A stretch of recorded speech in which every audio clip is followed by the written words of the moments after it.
Thanks for being here.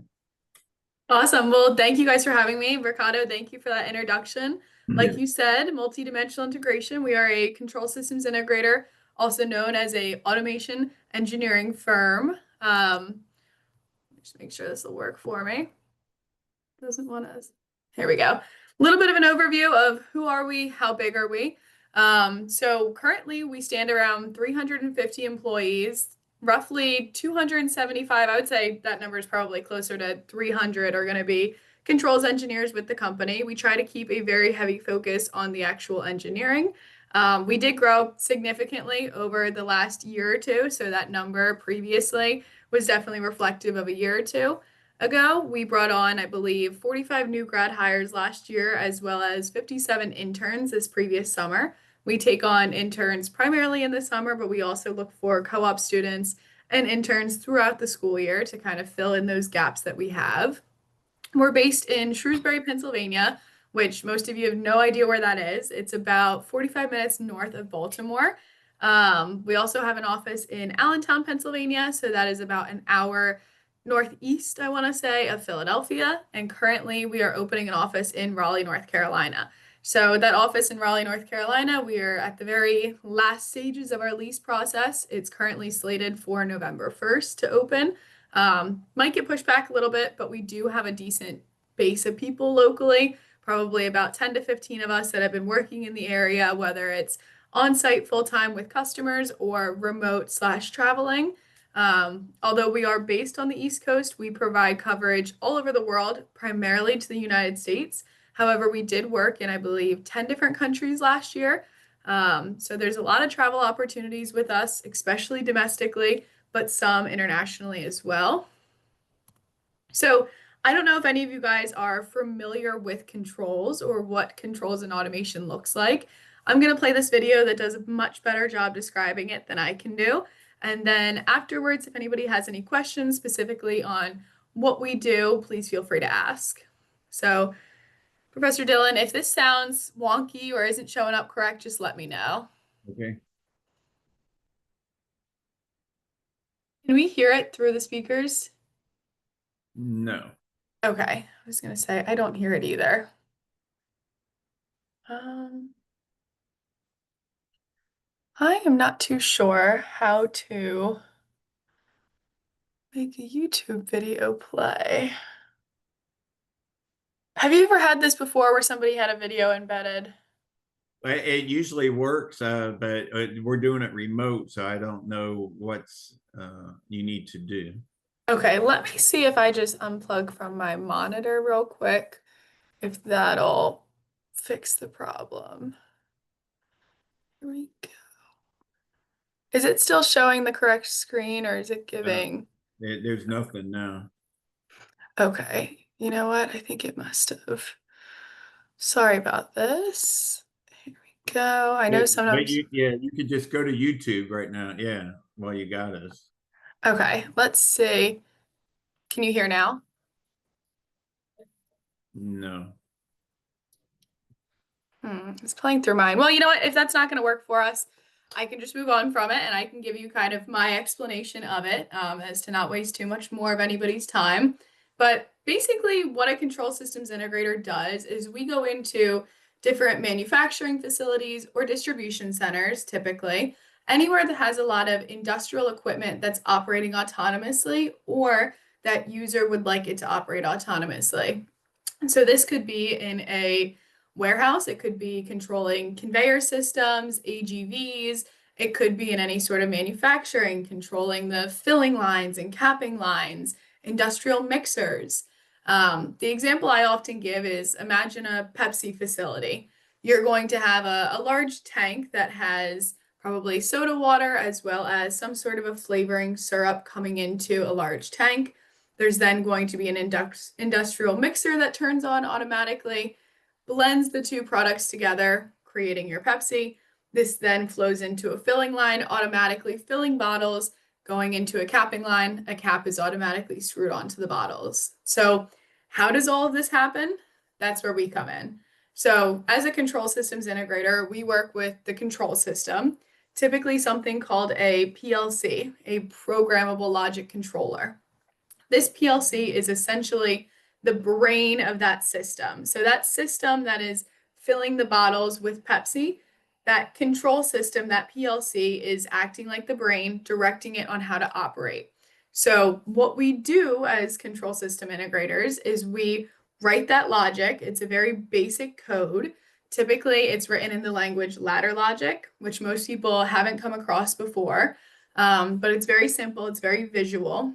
What we do is we write that code that dictates how many milliliters of Pepsi get filled into that bottle at what rate. Then it's also heavily electrical, heavily mechanical.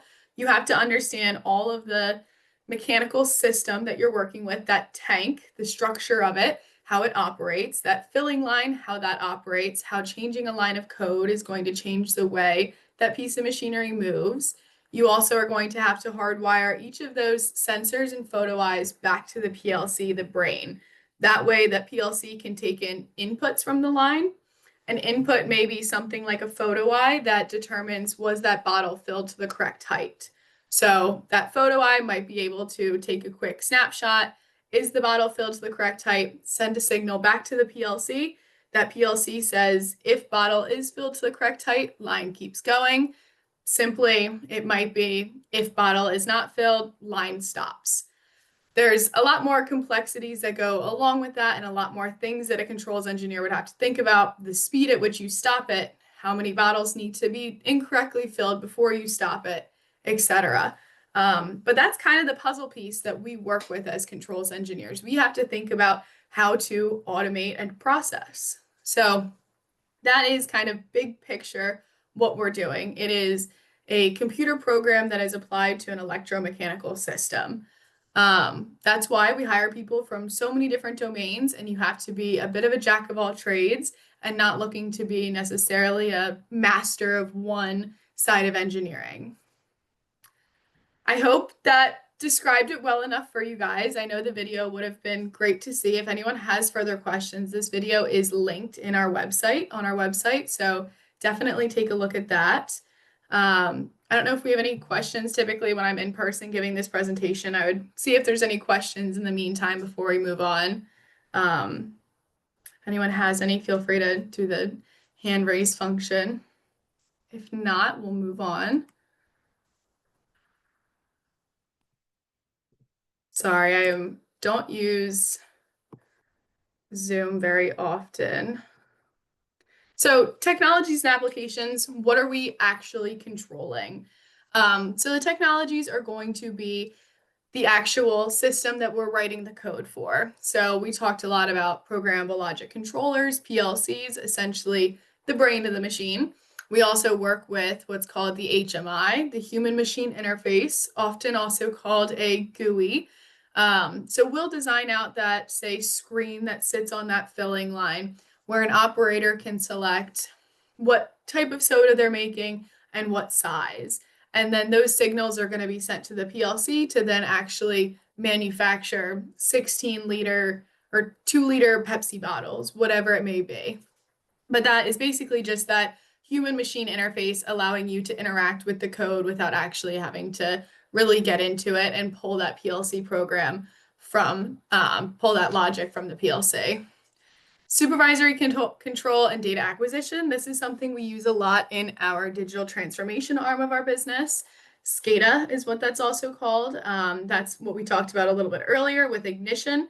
Ignition is a very common SCADA platform, and we're currently the #1 integrator in the world for it. So those are going to be our folks that want to be a little bit more in the software. We're going to be able to actually pull data from those PLCs. So we can pull overall equipment effectiveness, downtime, lag, shift effectiveness, any sort of metrics that managing director wants from their facility. A DCS, I know we talked about a little bit earlier too, is very similar to a PLC. It's just a different kind of a control system. It takes in more analog signals. If anyone's familiar with digital and analog here, it's going to be a little bit more complex, taking in more analog signals typically used in industries like chemical, pharmaceuticals, where they need to be a little bit more exact with what they're doing. Drives we work with a lot, networks, sensors and instrumentation, databases. These are all different facets of our business that are integrated with our systems.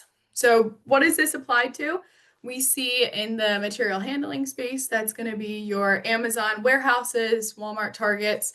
We see a lot of AGVs, automated storage and retrieval systems. Often these automated storage and retrieval systems, they look like a Hogwarts elevator is how I describe it to people. It goes up, down, left, right. It could be a 7-story building that's entirely dark, and it can pull pallets from 7 stories up, hundreds of yards from where it started.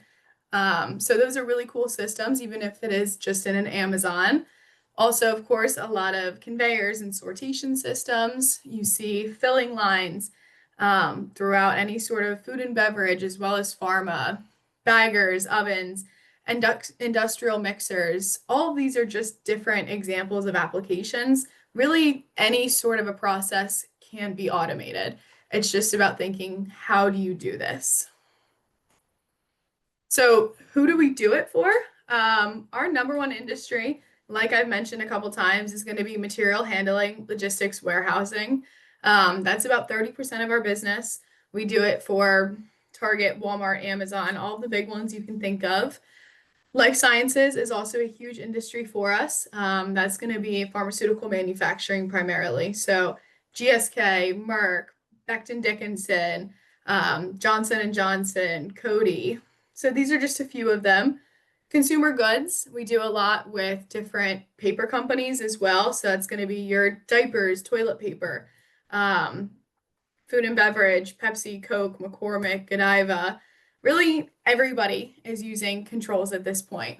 I think that to kind of explain the full breadth of it, we did a gold mine in Africa last year, and we do wastewater. So all of these different processes need to be controlled by a control system. Some on here that stand out that people get kind of excited about. We did some stuff for the Giant Stadium as well as the Ravens Stadium, primarily with their backup generators. Also a little bit for the Taylor Swift shows for some of that automated, like her coming up and down on the stage. So lots of different applications that can be used. So, how we divide our business is going to be in different areas of work. And through an internship or a full time job with us, you really could work in any of these areas of business. So, this is how we kind of divide it based on what our customers ask from us. Your custom integrations projects is going to be really what you think of when you think of controls. Somebody comes to us and they say, I have an applesauce facility that's very manual right now, and we would like to automate this system. We have somebody that's chopping the apples, mashing them, packaging them. We want to automate this. So we would meet with them. We would understand their current process. We would understand what their goals are. We would help them pick out that hardware that then we will do the full integration on. So we're going to write that PLC code. We're going to build those cabinets. We're going to install the system, commission the system, basically get it up and running, be there for standby support in case anything goes wrong. But that's custom projects. That's full-scale turnkey solutions for customers. That's going to integrate hardware and software very heavily. Going to be longer-term projects with a little bit less travel than some of our other roles, but you'll typically travel out at the beginning of a project and then at the end of a project. Our commissioning team, what they do is a small portion of that. So commissioning is really the startup and standby support for any sort of a new line. Often we do this in those Amazons, Target, Walmarts, where they have a new line that has already been basically programmed. All the code has been written, all of that logic is done. What we're there to do is really flag photo eyes, make sure that all of those inputs align with the code, make any sort of changes that are necessary. So troubleshoot the code, troubleshoot electrically, mechanically, whatever it may need, just to get that system up and operational, and then kind of wait there while they start to run products through. So be there for standby support in case something goes awry.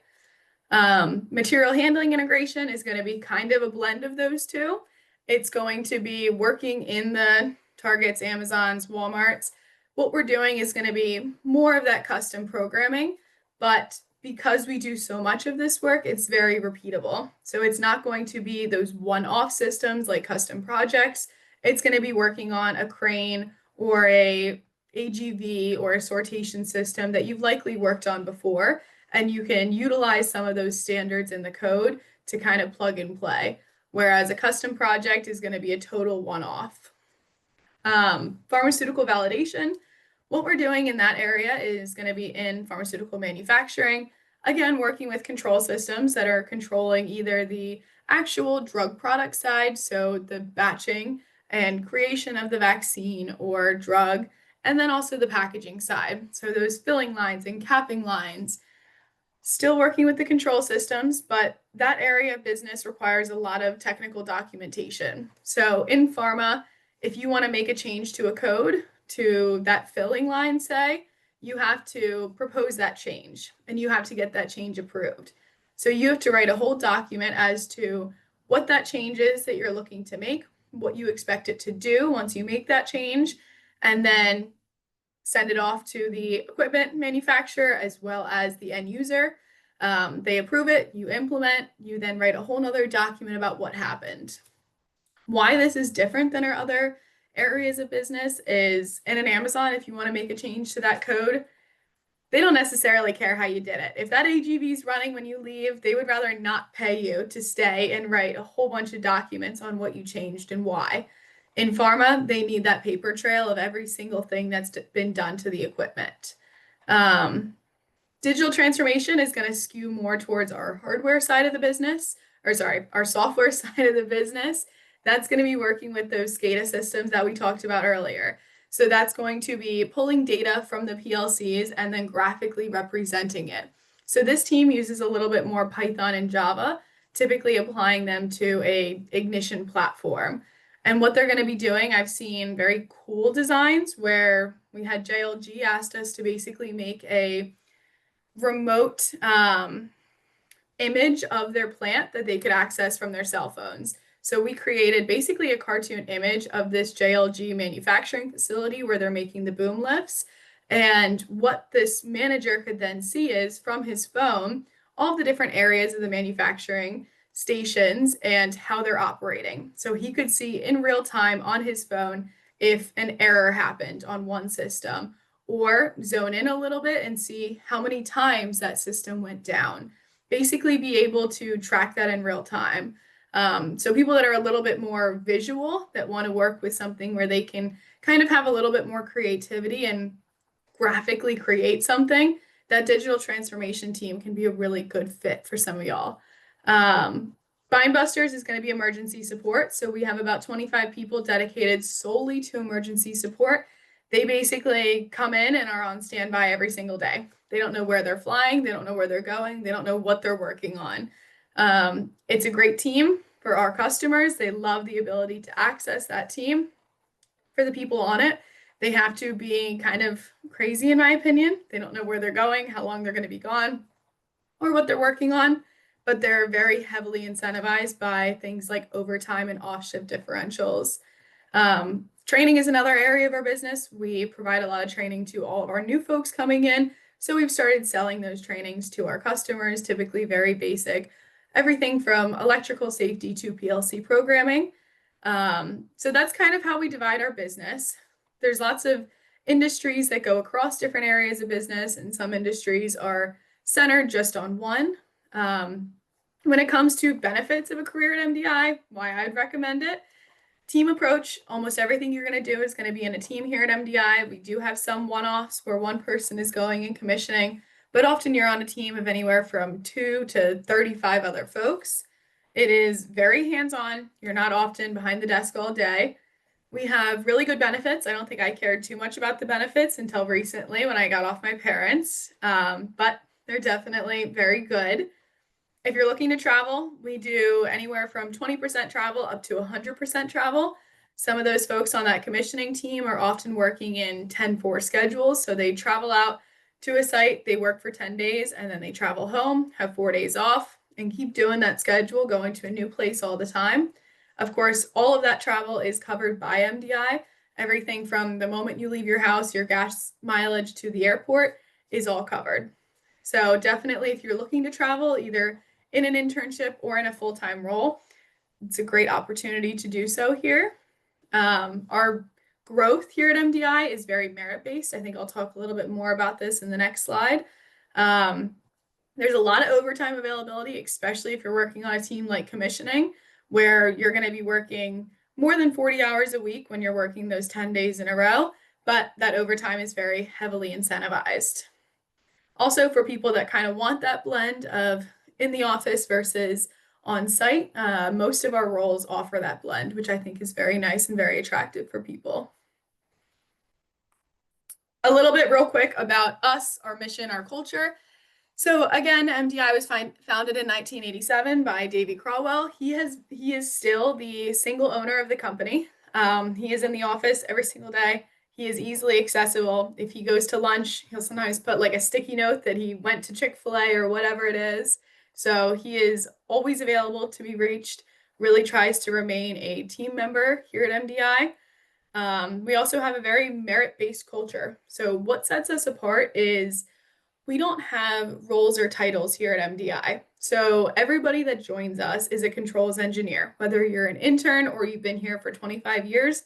We don't have strict titles. So you don't move up from engineer 1 to 2 to 3. You will be a controls engineer during your entire career with us. Why we do this is one, we hire a lot of young people. We're about 60% under the age of 30. I think that percentage might have gone up a little bit recently as well. But if we put labels on people, we find that our customers read those labels as all somebody is able to do. So if you come in and you're in your first year with us, I've seen people excel very, very quickly.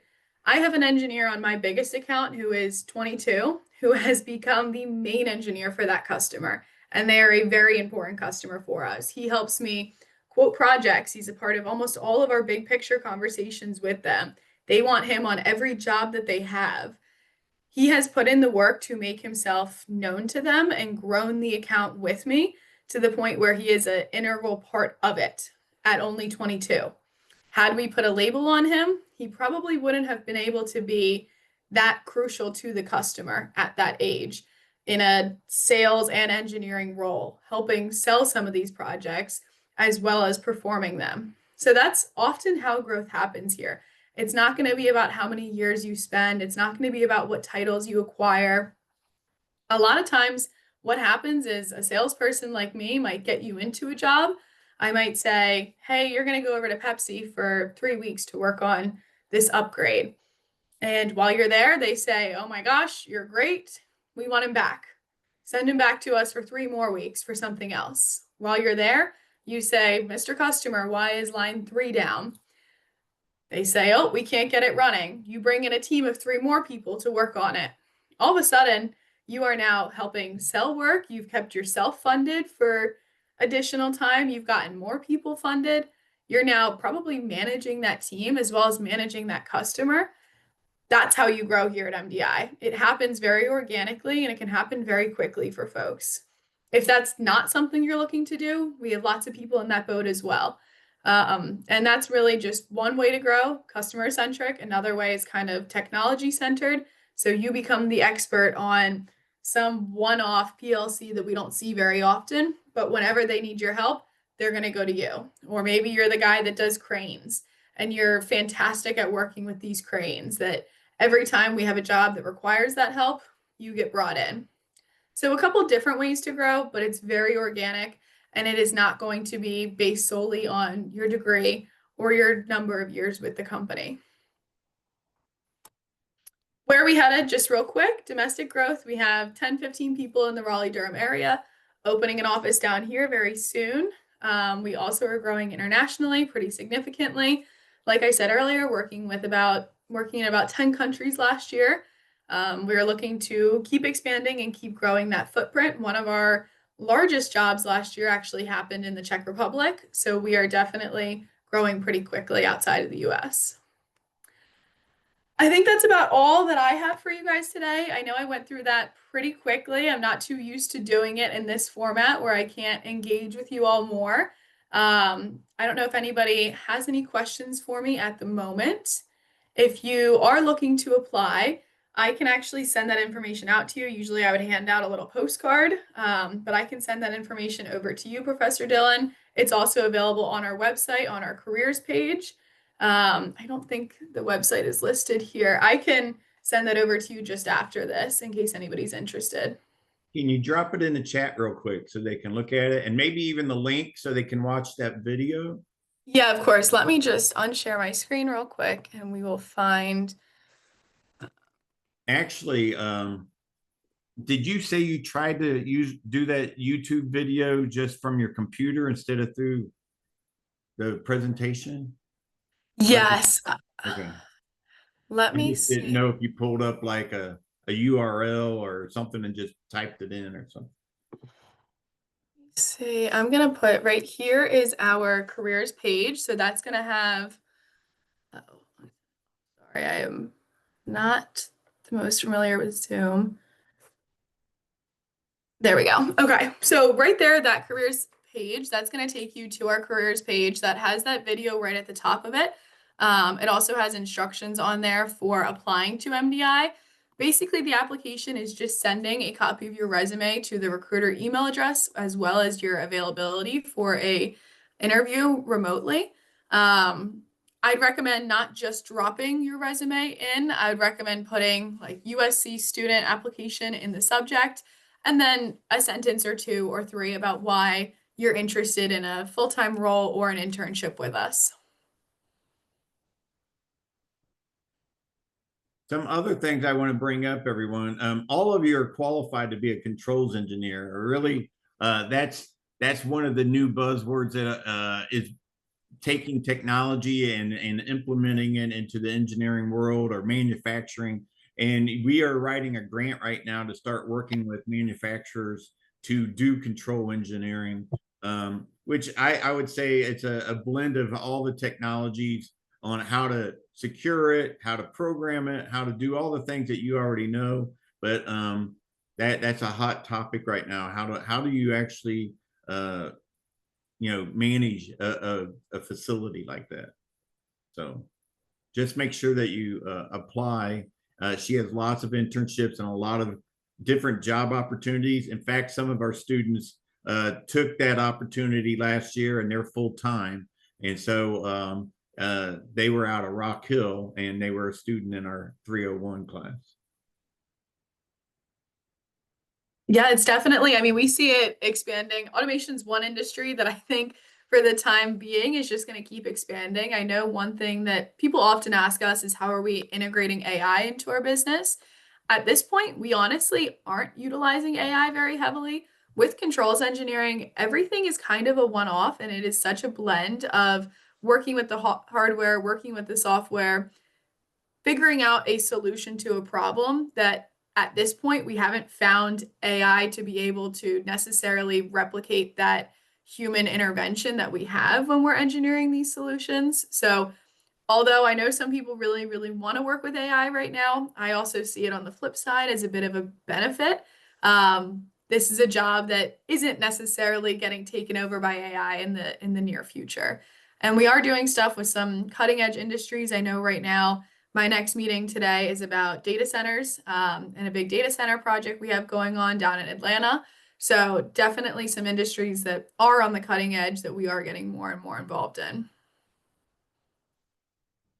And Lena, since I did bring up that grant application, if we get awarded that in January, Mhm. I think we would love to work with your organization because we want to work with all the companies in the Carolinas around this manufacturing process that we can actually do this. So it'll be a leading effort with all of our engineering and technology departments. So it'll be across the board. That would be awesome. We love to get involved with schools and help students understand what a career can look like. And I think a lot of schools are moving towards that and having controls minors or having more controls classes that people can understand what a career in this field really looks like. And MDI would be more than happy to play a part in however we can in that process for USC. So are you ready to open it up for questions? Yeah, of course. Okay, everyone, raise your hand or type in the chat or just go ahead and speak. it's your time to try to land a job with MDI.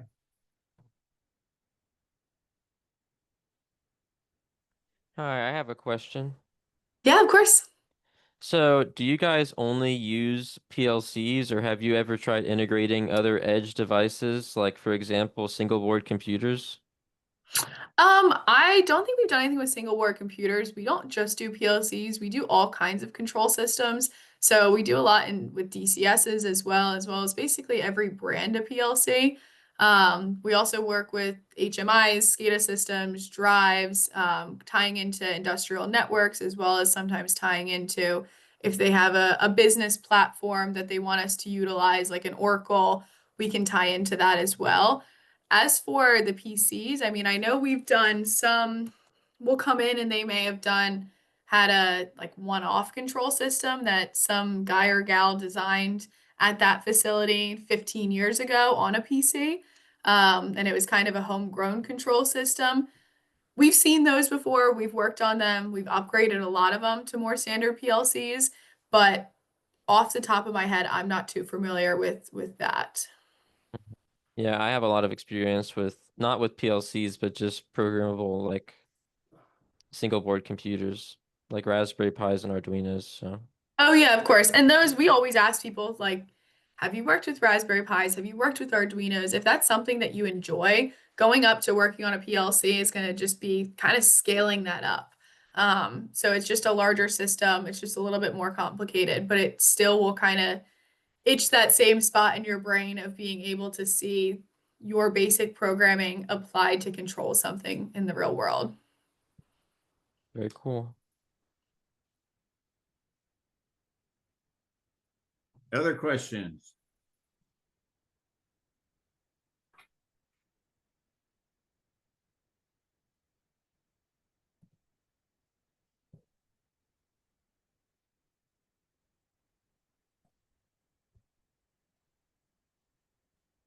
Well, if anybody has any further questions, that you'll see that recruiter email address on there. Oh, I actually see one in the chat right now. Any specific certifications or experiences that MDI likes to see stands out on a resume? I'll be honest, we take people from such varied degrees and programs that it's not necessarily technical skills we look for. It's some more soft skills. So we look for people that are hardworking, that are willing to be flexible, and that genuinely are interested in automation. So, hardworking can be shown on a resume by you're either in a really difficult degree, which I'm sure all of you are. You could be working a job or doing research during the school year, or involved in lots of different clubs, or working during your summers. All great ways to show hardworking. As for flexible, we work with a lot of hardware and software. We work in a lot of industries. We have a lot of different travel expectations and requirements for different roles. So being able to be flexible is huge for us. And how you can show that in on a resume is typically varied interests. So that might be being in a more software oriented club, being in a IEEE that's probably going to be more electrical. So showing kind of those varied interests in the different areas that contribute to controls is important, as well as having an interest in controls, which a lot of times is shown through anything like a robotics club, or I see a lot of people involved with like a motorsports club. All of those things help us understand that you would probably be more likely to enjoy a role with us. Other questions? This is your time to ask.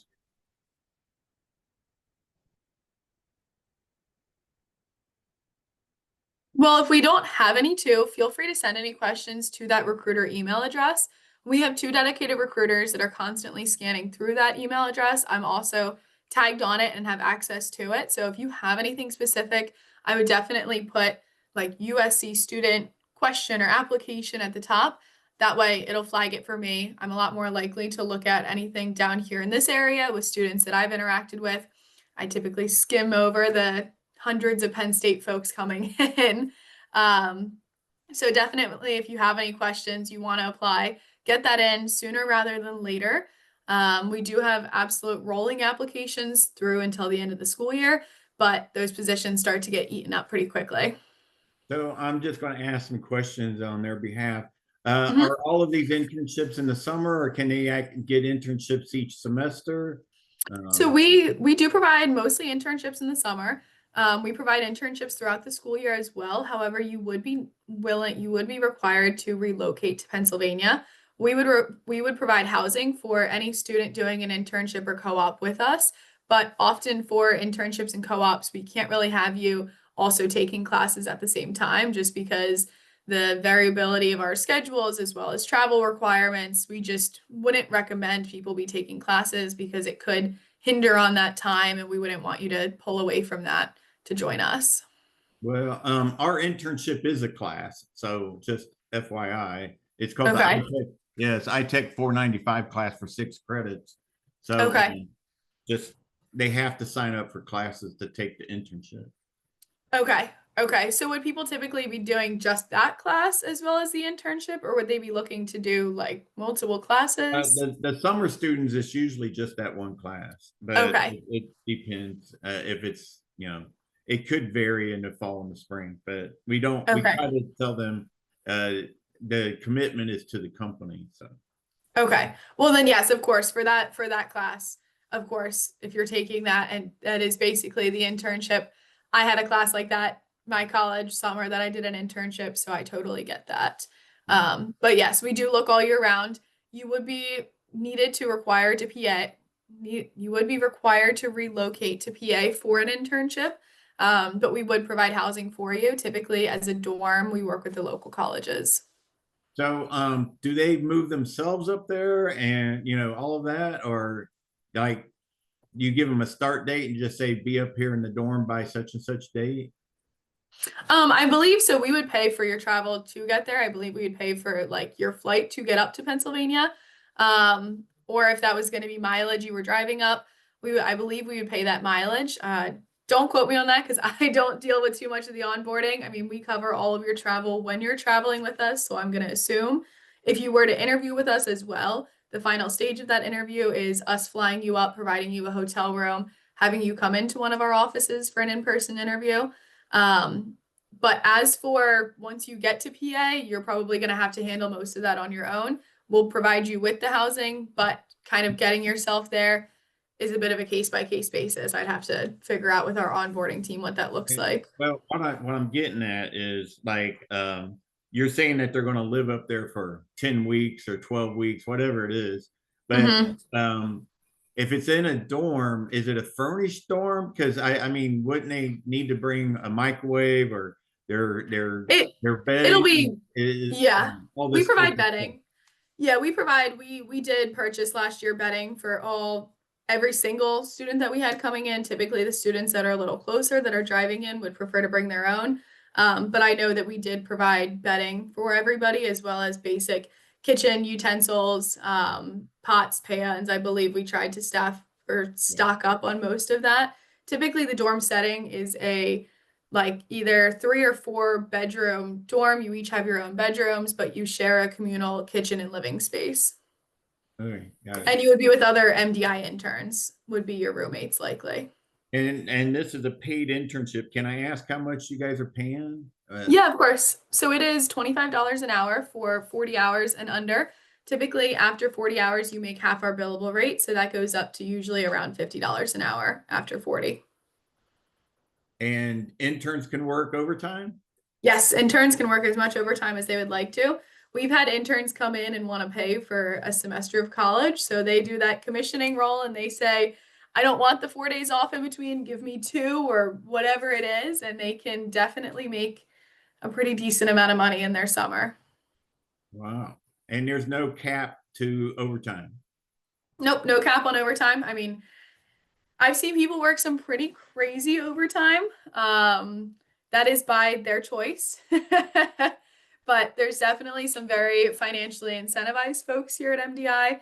We also typically incentivize we just finished up a job for one of my customers. It was night shift in a freezer. So there was also a $10 differential for each for every hour. So those engineers were making an additional $20 an hour for every hour.